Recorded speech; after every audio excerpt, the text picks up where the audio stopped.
یہ وہ نظام ہے جس میں حکومت کے قریبی یا پسندیدہ سرمایہ کار یا کاروباری اداروں کو غیر معمولی رعایت دیے جاتے ہیں، قرضے دیے جاتے ہیں، ان کو سرمایہ کاری کے مواقع فراہم کیے جاتے ہیں، جبکہ دوسرے جو پرائیویٹ ادارے ہیں یا چھوٹے کاروبار والے ہیں، اس مسابقت میں وہ پیچھے رہ جاتے ہیں۔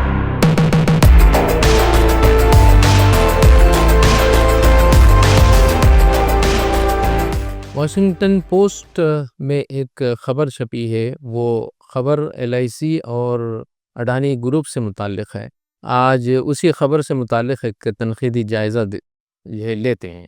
ملک کا جو مالیاتی منظرنامہ ہے، اس میں ایک نئی بحث پھر سے چھڑ گئی ہے۔ معروف امریکی روزنامے واشنگٹن پوسٹ نے حالیہ دنوں میں ایک رپورٹ شائع کی جس کا عنوان ہے India's 3.9 billion plan to help Modi's mogul ally after US charges. اس رپورٹ میں یہ دعویٰ کیا گیا ہے کہ حکومت نے اپنے ایک کلیدی جو مالیاتی ادارہ ہے، life insurance corporation of India یعنی LIC، اس کے توسط سے تقریباً 3.9 ارب امریکی ڈالر کی سرمایہ کاری کا منصوبہ تیار کر لیا گیا ہے تاکہ وزیر اعظم مودی کے قریبی دوست گوتم اڈانی کو مالی بحران سے نکالا جائے، انہیں سہارا دیا جائے۔ اگرچہ LIC نے اس خبر کی سختی سے تردید کر دی ہے اور اسے جھوٹا اور بے بنیاد قرار دیا، لیکن اس رپورٹ نے ایک بار پھر اس پرانے سوال کو زندہ کر دیا ہے کہ کیا ہمارے جو پبلک سیکٹر ادارے ہیں، انسٹیٹیوشنز ہیں، واقعی خود مختار ہیں یا وہ بتدریج حکومتی اور پھر جو ہے نجی مفادات کے تابع ہوتے جا رہے ہیں۔ ناظرین، اس رپورٹ کے چند اہم نکات پر غور کرتے ہیں۔ واشنگٹن پوسٹ کی رپورٹ کے مطابق یہ منصوبہ حکومت، LIC اور نیتی آیوگ ان تینوں کے اشتراک سے تیار کیا گیا ہے، جس کا مقصد یہ تھا کہ اڈانی گروپ کے بانڈز اور ان کے حصص یعنی شیئرز کو اس میں بھاری سرمایہ کاری کی جائے، مارکیٹ کو ایک اعتماد بھرا پیغام دیا جائے کہ اڈانی گروپ میں کوئی مسئلہ نہیں ہے، تاکہ ملکی اور غیر ملکی سرمایہ کاروں کو یہ یقین ہو جائے کہ اڈانی گروپ محفوظ ہاتھوں میں ہے۔ یہ رپورٹ ایک ایسے وقت میں منظر عام پر آئی ہے جبکہ اڈانی گروپ امریکی تحقیقات اور مالیاتی الزامات کی زد میں ہے اور اس کے متعدد منصوبے قرض کے بوجھ تلے دبے ہوئے ہیں۔ البتہ LIC نے فوری طور پر وضاحت پیش کی کہ ہمارے تمام سرمایہ کاری فیصلے آزادانہ طور پر مقررہ قواعد کے مطابق ہی ہوتے ہیں اور وہ خاص تجارتی بنیادوں پر ہی کیے جاتے ہیں۔ کسی بیرونی دباؤ یا حکومتی ہدایت کا اس میں کسی قسم کا دباؤ نہیں ہوتا، اس کا کوئی سوال ہی پیدا نہیں ہوتا۔ یہ بیان 25 اکتوبر کے ٹائمز آف انڈیا میں آپ پڑھ سکتے ہیں۔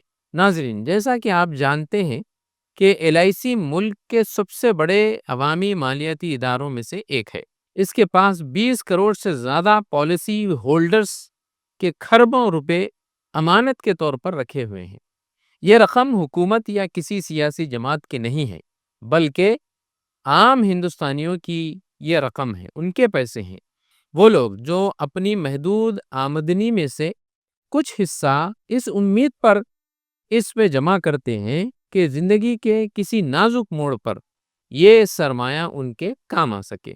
ایسے میں اگر ان فنڈز کو کسی ایک پرائیویٹ گروپ کے استحکام کے لیے استعمال کیا جاتا ہے تو خواہ نیت کیسی بھی ہو، بازاری اعتماد کو بحال کرنے ہی کی کیوں نہ ہو، تو اس پر سوال لازمی طور پر اٹھیں گے کہ کیا یہ عوامی امانت کے ساتھ انصاف ہے؟ یہ بات بھی قابل غور ہے کہ LIC پہلے ہی اڈانی گروپ میں بھاری سرمایہ کاری جو ہے کر چکی ہے، سرمایہ لگائی ہے۔ اگر اس نئی رپورٹ میں بیان کردہ منصوبے میں کچھ حقیقت ہے تو اس کا مطلب یہ ہے کہ عوامی سرمایہ مسلسل ایک ہی تجارتی ادارے کے گرد مرکوز کیا جا رہا ہے۔ اس پر غور کیا جائے۔ جو جمہوری و مالیاتی ڈائیورسٹی ہے یعنی تنوع ہے اس کے اصولوں کے خلاف ہے۔ ناظرین، یہ جو طریقہ کار ہے اسی کو کرونی کیپٹلزم بھی کہا جاتا ہے۔ گزشتہ ایک دہائی میں کرونی کیپٹلزم یعنی دوستانہ سرمایہ داری کا جو ہے تصور ہمارے ملک کی معیشت پر بار بار چھایا ہوا ہے۔ یہ وہ نظام ہے جس میں حکومت کے قریبی یا پسندیدہ سرمایہ کار یا کاروباری اداروں کو غیر معمولی رعایت دیے جاتے ہیں، قرضے دیے جاتے ہیں، ان کو سرمایہ کاری کے مواقع فراہم کیے جاتے ہیں، جبکہ دوسرے جو پرائیویٹ ادارے ہیں یا چھوٹے کاروبار والے ہیں اس مسابقت میں وہ پیچھے رہ جاتے ہیں، کیونکہ ان کو حکومت کی طرف سے کسی قسم کی رعایت نہیں ملتی۔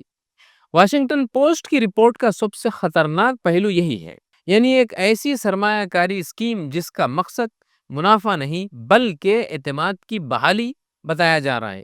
یہ جو سینٹنس ہے بہت ہی قابل غور ہے۔ اگر کوئی سرکاری ادارہ محض مارکیٹ سگنل دینے کے لیے پرائیویٹ کمپنی میں سرمایہ لگاتا ہے تو یہ نہ صرف سرمایہ کاروں کے اعتماد کو نقصان پہنچاتا ہے بلکہ عوامی فنڈز کے اخلاقی استعمال پر بھی سوال کھڑا کرتا ہے۔ حکومت اور ایل آئی سی کا اس میں موقف کیا ہے یہ ذرا جان لیجئے۔ ایل آئی سی نے رپورٹ کو مکمل طور پر مسترد کر دیا ہے۔ ادارے کے ترجمان کے مطابق واشنگٹن پوسٹ کی خبر حقیقت سے کوسوں دور ہے۔ ایل آئی سی اپنی سرمایہ کاری کے تمام فیصلے پروفیشنل انداز میں کرتی ہے، اصولوں کے مطابق کرتی ہے، یہ ایل آئی سی کا کہنا ہے۔ حکومت ہند کی جانب سے براہ راست کوئی رد عمل اب تک تو نہیں آیا ہے، لیکن منسٹری آف فائنانس سے وابستہ ذرائع نے غیر رسمی گفتگو میں کہا ہے کہ ایسی خبریں ہندوستان کے مالیاتی اداروں پر غیر ضروری شبہات پیدا کرتی ہیں۔ دوسری طرف جو اپوزیشن پارٹیز ہیں انہوں نے پارلیمانی تحقیق کا جو ہے مطالبہ کر دیا ہے تاکہ ایل آئی سی کی جو انویسٹمنٹ ہے اس کی جو ہے مکمل جانچ ہو سکے، خصوصاً ان کمپنیوں میں جن کا تعلق سرکاری پالیسیوں سے قریب تر سمجھا جاتا ہے۔ ایک جمہوری نظام میں عوامی اداروں کا سب سے بڑا سرمایہ جو ہوتا ہے وہ ہے اعتماد کا۔ اگر شہریوں کو محسوس ہو کہ ان کی جمع پونجی سیاسی یا تجارتی جوڑ توڑ کے لیے استعمال ہو رہی ہے تو یہ نظام کے اخلاقی بنیادوں کو بھی ہلا کر رکھ دیتی ہے۔ واشنگٹن پوسٹ کی رپورٹ نے اسی بنیادی اعتماد پر ضرب لگائی ہے، چاہے رپورٹ 100% درست ہو یا جزوی طور پر۔ اس نے ایک اہم نقطہ ضرور واضح کیا ہے کہ ہندوستان میں عوامی سرمایہ اور نجی اثر و رسوخ کے درمیان جو باریک لکیر ہے وہ تیزی سے دھندلی ہوتی جا رہی ہے، یا پھر یوں کہا جا سکتا ہے کہ وہ دھندلی ہو گئی ہے۔ ایل آئی سی جیسے اداروں کے لیے سب سے بڑی آزمائش یہی ہے کہ وہ اپنے فیصلوں کو عوام کے سامنے پوری ٹرانسپیرنسی کے ساتھ جو ہے پیش کرے۔ ہر بڑی سرمایہ کاری کی تفصیلات عوامی دستاویزات میں شامل کی جانی چاہیے تاکہ کسی بھی شک و شبے کی کوئی گنجائش باقی نہ رہے۔ اس سلسلے میں ضروری اقدامات کیا کیے جا سکتے ہیں اس کو بھی ہم جانتے ہیں۔ Public audit.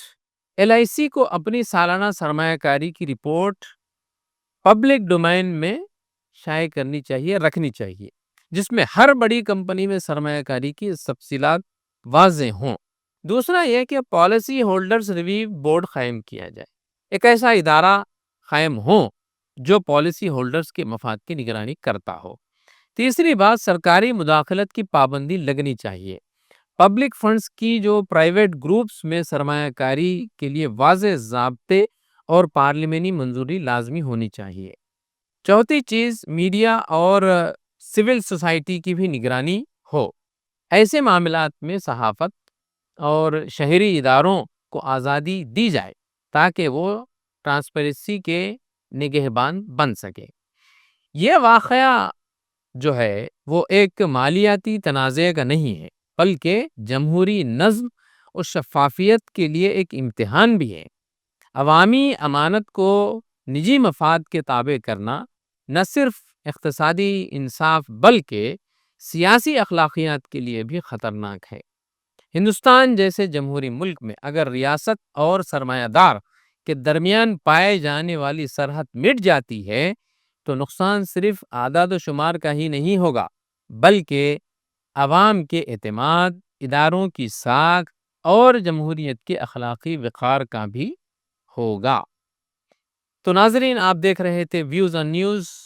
زعیم الدین احمد کو اجازت دیں، پھر ہوگی ملاقات کسی نئے موضوع کے ساتھ۔ تب تک کے لیے خدا حافظ۔